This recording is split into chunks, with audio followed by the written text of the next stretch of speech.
हाँ जी बेटा, असी कैपेसिटेंस टॉपिक स्टार्ट किया सी। उदा ही अगों आर्टिकल है पैरेलल प्लेट कैपेसिटर जिहड़ा असी अज करना है। उन्होंने पैरेलल प्लेट कैपेसिटर करने तो पहले एक टर्म मैं तुहानूं समझाना चाहनी हाँ, वो हैगी है पोटेंशियल ग्रेडियंट। पोटेंशियल ग्रेडियंट की हुंदा है, मैं तुहानूं पहले दस्सिया सी कि पोटेंशियल हुंदा वर्क डन, चार्ज नूं इनफिनिटी तो एक पॉइंट ते लियाउण लई जिन्ना काम किया जाता दैट इज पोटेंशियल। ठीक है।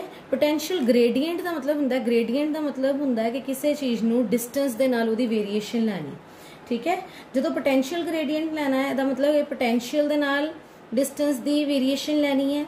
ठीक है। टैंपरेचर ग्रेडियंट का मतलब टैंपरेचर दे नाल लैनी। जो तुसीं थर्मल कंडक्टिविटी कीता सी, शायद तुहानूं याद होएगा सी टैंपरेचर ग्रेडियंट लिया सी उहदे च। ठीक है। टैंपरेचर दी वेरीएशन डिस्टेंस दे नाल लई सी। ठीक है। टैंपरेचर इनू वेरीएशन लैनी है, मतलब है कि D V by D R लै लो डिस्टेंस, सपोज इतने डी क्योंकि सेम हो जाएगा फिर कन्फ्यूजन हो जाएगी। इसलिए पोटेंशियल ग्रेडियंट की होएगा variation of potential with distance. यह किहदे इक्वल हुंदा है? इलैक्ट्रिक फील्ड दे इक्वल हुंदा है। यह असीं याद रखना है कि इलैक्ट्रिक फील्ड का ते पोटेंशियल ग्रेडियंट का की रिलेशन हुंदा है कि electric field change of potential with distance होएगा। ठीक है। हुण असी पैरेलल प्लेट कैपेसिटर करना है। असी पहले ही मैं तुहानूं दस्सिया सी कि कैपेसिटर जिहड़ा हैगा उहदे च असी दो प्लेट्स लईआं सी। जदों मैं प्रिंसीपल कराया सी, एक नूं तुसीं चार्ज देई जा रहे हो ताकि इहदा पोटेंशियल मैक्सिमम हो जाए ए दा। बी नूं असी की कीता हैगा, बी नूं असी अर्थ कीता सी ते इहदा पॉजिटिव चार्ज जिहड़ा हैगा सी वो सारा अर्थ हो गया सी ते नैगेटिव चार्ज जिहड़ा इत्थे इंड्यूस होया सी क्योंकि इहनूं असी पॉजिटिव चार्ज बहुत ज़्यादा दिता सी, इन्ना दिता सी कि इहदा पोटेंशियल मैक्सिमम हो गया सी, इस तो ज़्यादा इहदे च चार्ज नहीं हो सकता। हुण यह नैगेटिव चार्ज जिहड़ा हैगा है वो इस पॉजिटिव चार्ज नूं अट्रैक्ट करेगा ते की होएगा, इहदा पोटेंशियल घटा देगा। इहदा पोटेंशियल घटा देगा तो मतलब है कि स्टोरेज कैपेसिटी जिहड़ी है वो ज़्यादा हो जाएगी, चार्ज नूं स्टोर करन दी कैपेसिटी इहदी ज़्यादा हो जाएगी। ठीक है। यह कीता सी असीं। हुण असी उन्होंने अगे लैके चलना है। यह प्रिंसीपल है साडे कोल। इस टाइम असी दो पैरेलल प्लेट्स ले लैनी है पैरेलल प्लेट कैपेसिटर दे विच। हुण असी एक्सप्रैशन भी करना है कि कैपेसिटेंस निकालनी किवें है। ठीक है। ए सपोज असी एक दो प्लेट्स ले लिया। ठीक है। एक नूं प्लस क्यू चार्ज दे दो, एक नूं माइनस क्यू चार्ज हो गया इंड्यूस। ठीक है। ए बी प्लेट्स है, इनू तुसीं की कीता अर्थ किया। इन्होंने दोवां सैपरेशन जी है डी है। मैं पहले भी दसिया सी कि कैपेसिटेंस जी है डायमेंशनस ते डिपेंड करती है, साइज ते डिपेंड करती है, डिस्टेंस बिटवीन द प्लेट्स ते डिपेंड करती है, नेचर ऑफ द मटीरियल ते डिपेंड करती है कि प्लेट्स दे विच केड़ा मटीरियल पाया हुआ तुसी। ठीक है। जिहड़ा मटीरियल इहदे च पाओगे उन्होंने की कहने असी डाईइलैक्ट्रिक मीडियम। डाईइलैक्ट्रिक मीडियम, डाईइलैक्ट्रिक मीडियम की हुंदा है जिहड़ा असी दोवां प्लेट्स दे विच मटीरियल पाया होया। वो एयर भी हो सकता है, वो वैक्यूम भी हो सकता है, वो वाटर भी हो सकता है, वो कुछ भी हो सकता है। ठीक है। उन्होंने डाईइलैक्ट्रिक मीडियम असी कहने आ जिहड़ा असी पैरेलल प्लेट्स दे विच पाया। वो मटीरियल भी बहुत ज़्यादा इंपॉर्टेंट है, मीडियम बहुत इंपॉर्टेंट है क्योंकि उन्हें कैपेसिटेंस नूं चेंज कर देना। सो एक पहले असी पोटेंशियल डिफरेंस दस्सिया सी, ग्रेडियंट दस्सिया मैं, E is equal to D V by D R. हुण यह तुहानूं पता है कि इलैक्ट्रिक फील्ड यूनीफॉर्म होएगी इहदे विच दो प्लेट्स दे विच ते परपेंडिकुलर होएगी प्लेट्स से। ठीक है। तो पोटेंशियल जिहड़ा हैगा है वो जे असीं V लईए तो इहनूं असीं E is equal to V by D लै सकते हैं for uniform electric field. Uniform का मतलब है कि चेंज नहीं हो रही। जो यूनीफॉर्म होएगी तो इसका मतलब वेरीएशन डी नूं हटा के असीं कल्ला V बाय डिस्टेंस लै सकते हैं। यह R डिस्टेंस लिया, उसकी जगह तो मैं D डिस्टेंस ले लिया। यह वाला D नहीं हैगा, यह वेरीएशन वाला D हैगा। यह अलग हैगी चीज़, यह वेरीएशन वाला D हैगा डिफरेंशिएशन वाला। यह R लै सकते हो या D लै सकते हो, जो मर्जी लै लो जगह पर। ठीक है। हुण असीं साडे कोल यह आ गया पोटेंशियल ग्रेडियंट। दूसरा जो सरफेस चार्ज डेंसिटी सिग्मा होए, ठीक है, तो दो पैरेलल प्लेट्स दे विच इलैक्ट्रिक फील्ड निकालना है वो किहदे इक्वल हुंदा sigma by epsilon not they. असी एक प्लेन शीट ऑफ चार्ज का कीता सी, गॉस लॉ दी एप्लीकेशन तुहानूं याद होएगा, सिग्मा बाय 2 एप्सिलॉन नॉट आया सी। जो दो प्लेट्स होणगियां ते ओदी वैल्यू की हुंदी है सिग्मा बाय एप्सिलॉन नॉट। ठीक है। हुण यह वैल्यू जिहड़ी हैगी असीं डायरैक्ट लिख लैनी है सिग्मा बाय एप्सिलॉन नॉट। तो दूसरी वैल्यू साडे कोल की हैगी E is equal to V by D. V इत्थों निकाल लो, V is equal to ED आ जाएगा। ठीक है, यह E की वैल्यू इत्थों पुट कर दो क्योंकि इन्होंने दो plates electric field sigma by epsilon naught है, where sigma is the surface charge density, surface charge density. हुण तुहाडे कोल E की आ गया, सॉरी V की आ गया, V दे विच वैल्यू पुट की sigma by epsilon not into D. यह तुहाडे कोल पोटेंशियल आ गया। हुण तुसीं कैपेसिटेंस निकालनी है। कैपेसिटेंस की हुंदा है Q बाय V, ऐसे पहले कर चुके हैं बाय डेफिनेशन। ठीक है, हुण Q बाय V क्योंकि जिन्ना चार्ज दई जाओगे उन्ना पोटेंशियल रेस करी जाएगा। So C is equal to Q by sigma over epsilon not into D. यह ऊपर चला जाएगा, ये किधर कोल आ जाएगा, एप्सिलॉन नॉट ऊपर चला गया, epsilon not Q over sigma into D. ठीक है, हुण तुहाडे कोल की हैगा है,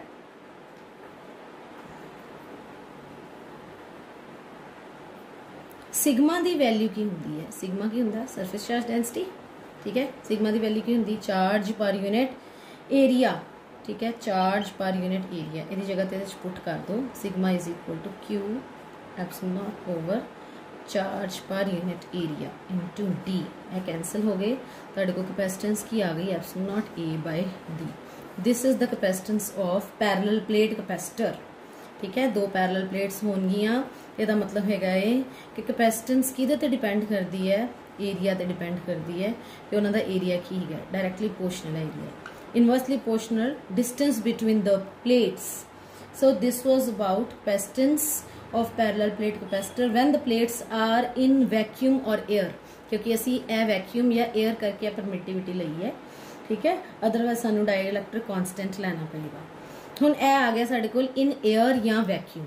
दूसरी चीज जिहड़ी हैगी है इंपॉर्टेंट, वो की हैगी है effect of डाइलैक्ट्रिक।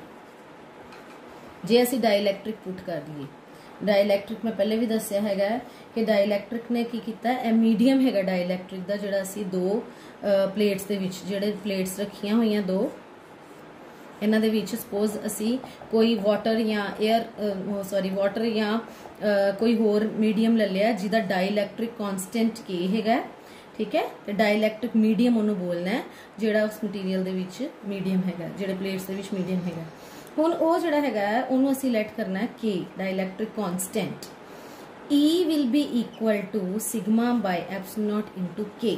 Sigma by epsilon naught की हैगा सी दोवां च इलैक्ट्रिक फील्ड सी, पर जे असी डाइलैक्ट्रिक मीडियम ना लईए, वैक्यूम या एयर लईए, फिर असी इत्थे के नहीं लिखना, फिर कल्ला हैगा सिग्मा बाय एप्सिलॉन नॉट। पर जे असी डाइलैक्ट्रिक मीडियम लै रहे हैं फिर उन्हें के दे नाल थल्ले मल्टीप्लाई करना पड़ेगा। ठीक है, this is due to the presence of dielectric constant. हुण तुहाडे कोल की आ गया, यही इलैक्ट्रिक फील्ड नूं तुसीं की लिख सकते हो, सिग्मा की हैगा चार्ज पर यूनिट एरिया, आ जाएगा। V की हुंदा है ED, क्योंकि असीं मैं पहले दस्सिया है कि V जिहड़ा हैगा इलैक्ट्रिक फील्ड वो पोटेंशियल ग्रेडियंट हुंदा है, असीं पहले कर चुके हैं। ठीक है, हुण असीं ए वैल्यू पुट कीती है बस। So ED V will be equal to Q by A epsilon not K into D। ठीक है, असीं कैपेसिटेंस निकालनी है, capacitance charge per unit volume हुंदा है, sorry charge per unit potential हुंदा है, तो ये की आ जाएगा charge over QD by epsilon naught into K into A. Now we will solve it. This capacitance will be giving you, Q cancel हो गया, ऊपर चला जाएगा, ऊपर की आ जाएगा epsilon naught K A over D। यह चीज़ ऊपर चलेगी ना, Q कैंसिल हो गया। सो यह तुहाडे कोल की आ गया, पैरेलल प्लेट कैपेसिटर दा कैपेसिटेंस जे डाइलैक्ट्रिक मीडियम पाइए असी विच दो प्लेट्स दे विच जे डाइलैक्ट्रिक मीडियम पुट करिए तो डाइलैक्ट्रिक कांस्टेंट के होए।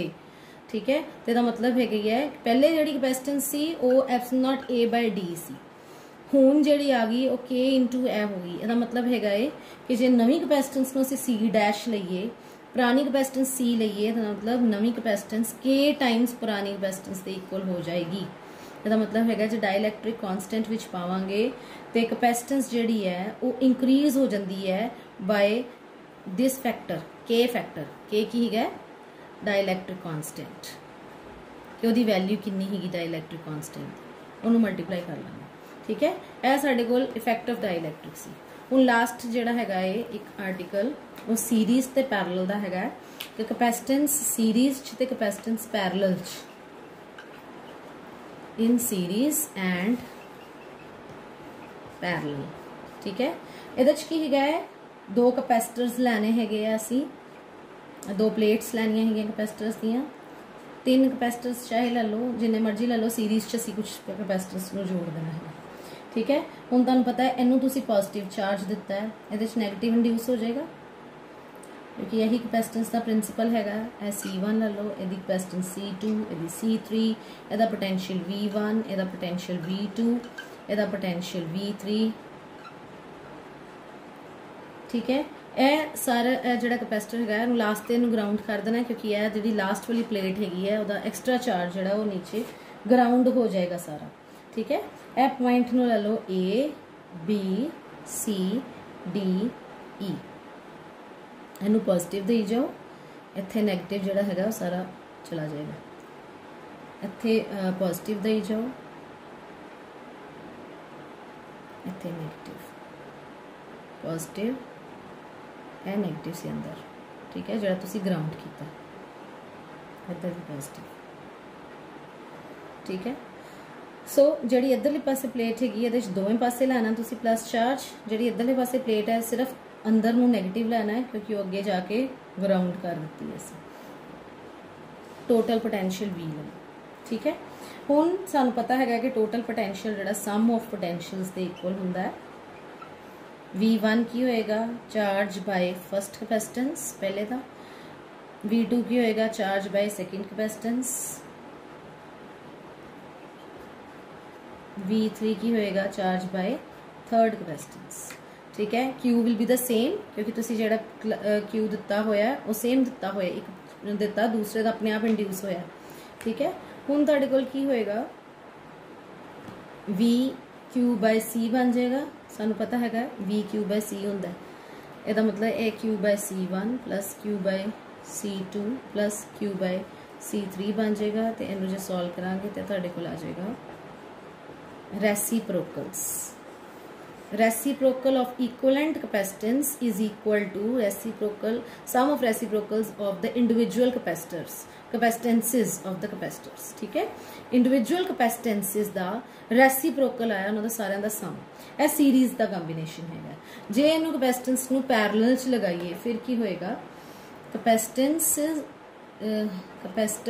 या capacitances in parallel। पैरेलल की होएगा, असी पैरेलल कंबीनेशन लगाना हैगा, ठीक है। यह दूसरा कैपेसिटर है, यह तीसरा कैपेसिटर है,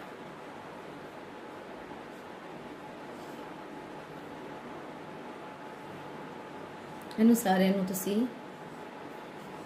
थर्ड प्लेट सेकंड प्लेट नू ग्राउंड कर दिता, ठीक है। पहले नू चार्ज Q1, इनू चार्ज Q2, इहदा चार्ज Q3। हुण तुहानू पता है कि करंट जिहड़ा हैगा है वो डिस्ट्रीब्यूट हो जाता, चार्ज ने डिस्ट्रीब्यूट हो जाना है, सेम नहीं रहना V पोटेंशियल टोटल, क्योंकि सीरीज च जिहड़ा हैगा है वो करंट सेम रहिंदा है, चार्ज सेम रहिंदा है, ठीक है, याद रखना। तो जिहड़ा पैरेलल हैगा है, पैरेलल कंबीनेशन च की हुंदा है, पैरेलल कंबीनेशन च पोटेंशियल सेम रहिंदा है, V इज सेम ऑलवेज, ठीक है। हुण साडे कोल अलग अलग इहदी कैपेसिटेंसेस लै लैनी है C1 C2 and C3 total the C। हुण असी इहनूं सॉल्व करांगे, पहले दा चार्ज की होएगा C1V, दूसरे दा की होएगा C2V, तीसरे दा की होएगा C3V, ठीक है, तो Q की होएगा CV। सो ਉਹਦੇ ਚ ਕੀ ਕੀਤਾ ਸੀ, potential is sum of individual potentials, ਇਹਦਾ charge is sum of individual charges. CV is equal to C1V plus C2V plus C3V। ਇਹਨੂੰ ਤੁਸੀਂ C ਨੂੰ ਕੀ ਲਿਖੋਗੇ, C1 plus C2 plus C3, V cancel हो जाएगा ਜਦੋਂ कॉमन ਕੱਢਾਂਗੇ। So C is sum of individual capacitances. ਇਹ डिफरेंस हैगा ਦੋਨਾਂ ਚ कि सीरीज च की होएगा, सीरीज च 1 by C is 1 by C1 plus 1 by C2 plus 1 by C3 and parallel की होएगा C is equal to C1 plus C2 plus C3। This is in parallel, this is in series. ਇਹਦੇ ਨਾਲ ਦੇ numericals ਵੀ paper 'ਚ ਆ ਜਾਂਦੇ ਹੁੰਦੇ ਆ ਕਿ ਜੇ ਸਪੋਜ਼ ਤੁਹਾਨੂੰ 3 ਕਪੈਸਿਟੈਂਸਿਸ ਦਿੱਤੀਆਂ ਹੋਈਆਂ, ਠੀਕ ਹੈ, ਤੇ ਜਿਸ ਤਰ੍ਹਾਂ ਅਸੀਂ ਰੈਜ਼ਿਸਟੈਂਸਿਸ ਵਾਲੇ ਚੈਪਟਰ 'ਚ ਕੀਤਾ ਸੀ ਕਰੰਟ ਇਲੈਕਟ੍ਰਿਸਿਟੀ 'ਚ, ਕਿ ਜੇ ਤੁਹਾਡੇ ਕੋਲ ਸੀਰੀਜ਼ 'ਚ 3 ਵੈਲਿਊਜ਼ ਹੈਗੀਆਂ 1 ਫੈਰਡ ਜਾਂ ਪਾਈਕੋ ਫੈਰਡ, ठीक है, पाइको हुंदा 10⁻12 फैरड 1 पाइको फैरड। सपोज तुहाडे को 1 पाइको फैरड हैगा, C2 2 पाइको फैरड हैगी है, C3 3 पाइको फैरड है। तो तुसी सीरीज़ च इक्वलेंट कैपेसिटेंस ते पैरेलल च इक्वलेंट कैपेसिटेंस निकालनी है, ठीक है। इनू सीरीज़ च लिख लो, इनू पैरेलल CS CP दे नाल ज़्यादा क्लीयर हो जाएगा। हुण तुसी 1/CS इस तरह निकाल सकते हो, 1/1 + 1/2 + 1/3। तो पैरेलल च निकालनी होएगा तो फिर की करोगे 1 + 2 + 3, इनू सॉल्व कर लो, ठीक है। And answer will be in pico farads, that will give you the value. Okay, thank you.